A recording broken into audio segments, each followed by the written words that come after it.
კოლეგებო, მოგესალმებით, კორუმი არის, შეგვიძლია დავიწყოთ ბიუროს ცნობა. განსახილველ საკითხებში გვაქვს ზოგადი განათლების შესახებ კანონმდებლობა მეორე მოსმენით, დაზვერვის სააგენტო შესახებ კანონმდებლობა, მეორე მოსმენით, ადამიანის სისხლისა და მისი კომპონენტების ხარისხი და უსაფრთხოების შესახებ კანონმდებლობა მეორე მოსმენით, პაკეტი. საქართველოს ტერიტორიაზე ნავთობის ტრანსპორტირებასთან დაკავშირებით მეორე მოსმენით, საგადასახადო კოდექსის ცვლილება მეორე მოსმენით, ოფიციალური სტატისტიკის შესახებ კანონმდებლობა მეორე მოსმენით, კორუფციის წინააღმდეგ ბრძოლის შესახებ კანონმდებლობა მეორე მოსმენით.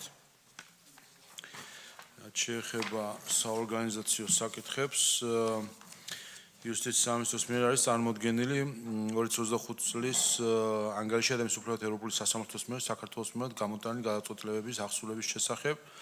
ასევე 25 წლის ანგარიში ადამიანის უფლებათა ევროპული სასამართლოს მიერ საქართველოს მიმართ გამოტანილი გადაწყვეტილებების აღსრულების შესახებ მიმდინარე საქმეებზე და დასრულებულ საქმეებზე. მეორე გახლავთ სამყარო კომიტეტი პირველზე ადამიანის უფლებათა დაცვის და სამოქალაქო ინტეგრაციის იურიდიულ საკითხთა კომიტეტის სავალდებულო დასკვნითი. გადაეცემა შესაბამის კომიტეტებს, ასევე იუსტიციის სამინისტროს მიერ არის წარმოდგენილი ანგარიში გაერთიანებული ერების 2025 წლის ანგარიში გაერთიანებული ერების ორგანიზაციის კომიტეტების მიერ საქართველოს მიმართ გამოტანილი გადაწყვეტილებების აღსრულების შესახებ. აქ ადამიანის უფლებები წამყვანი იურიდიული და საგარეო სავალდებულო დასკვნისთვის. კი ბატონო, და ბოლო საკითხი გახლავთ ხაზინათა საბჭოს გადაწყვეტილება 227 დასამტკიცებლად ხაზგაჩერას. მადლობა.